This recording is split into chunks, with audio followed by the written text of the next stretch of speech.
किसी की कुंडली में यदि एक्स्ट्रा मैरिटल अफेयर हो रहा है तो ना चाहते हुए भी आपको एक ऐसा उपाय बताने जा रहा हूं, अगर वो कर लिया तो बहुत ज्यादा बेनिफिट हो सकता है।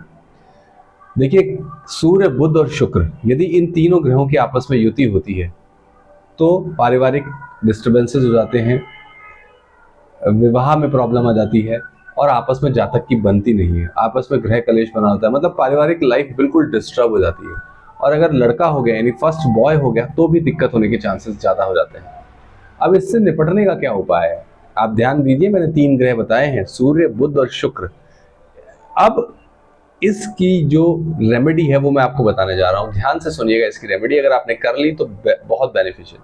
सूर्य रिप्रेजेंट करता है तांबे को, तो आपको करना क्या है, एक तांबे का बाउल लेना है।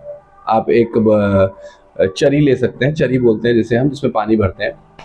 उस चरी में कम से कम बुध यानी मूंग, 9 से 14 किलो मूंग जो है उसको ऊपर तक भर दीजिए, एयर टाइट, है ना। और उसके ऊपर जो है वो गुरु यानी अपने पीतल के टाके से उसको पूरा पैक कर दीजिए, ठीक है। पीतल के टाके से, उसमें हवा बिल्कुल नहीं होनी चाहिए, पीतल के टाके से बिल्कुल पैक कर दीजिए उसको। और शुक्र यानी बिल्कुल साफ पानी, बिल्कुल क्लियर वाटर में आपको उसको जो है वो डुबोना है। नदी के किसी भी क्लियर वाटर में डुबोना है, तालाब में नहीं जाना है, समुद्र में नहीं जाना है, किसी भी नाले में इस तरीके से नहीं डुबोना है। साफ नदी के पानी में आपको उसको नाव से बीच में ले जाना है और उसको डुबो देना है। ये बहुत इफेक्टिव रेमेडी है अगर किसी व्यक्ति की सूर्य, बुध और शुक्र एक साथ हैं और जो है उनकी फैमिली लाइफ बहुत ज़्यादा डिस्टर्ब है, आपस में हस्बैंड वाइफ की नहीं बन रही है, कलेश हो रहा है, एक्स्ट्रा मैरिटल अफेयर से बचा जा सकता है।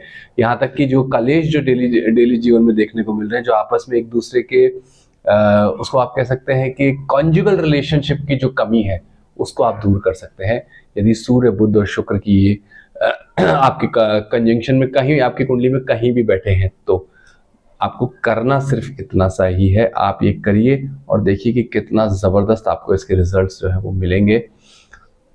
साथ के साथ एक चीज़ और ध्यान रखनी है, ध्यान ये रखना है कि आपको ये करते टाइम ध्यान रखिए कि वो जो उसमें हवा ना हो। अगर उसमें हवा होगी तो वो जो पीतल का जो तांबे का जो पात्र है वो ऊपर आ जाएगा, और ऊपर आ जाने से कोई भी व्यक्ति उसको आराम से जो है वो मूंग के मजे लेगा और उसको तांबे को और पीतल को बेच के मस्ती हो जाएगी उसकी। तो ये बात आप ध्यान रखिए कि उसको बिल्कुल एयर टाइट, उसमें एयर बिल्कुल नहीं होती, एयर टाइट करके ही उसको बीच में डुबाना, तभी वो डूबेगा भी, तभी वो नदी के बीच में जाकर डूबेगा और आपको इसका बहुत ज़बरदस्त बेनिफिट मिलेगा। अगर आपके कोई क्वेश्चन है, प्रश्न है तो आप मुझसे कर सकते हैं। Thank you.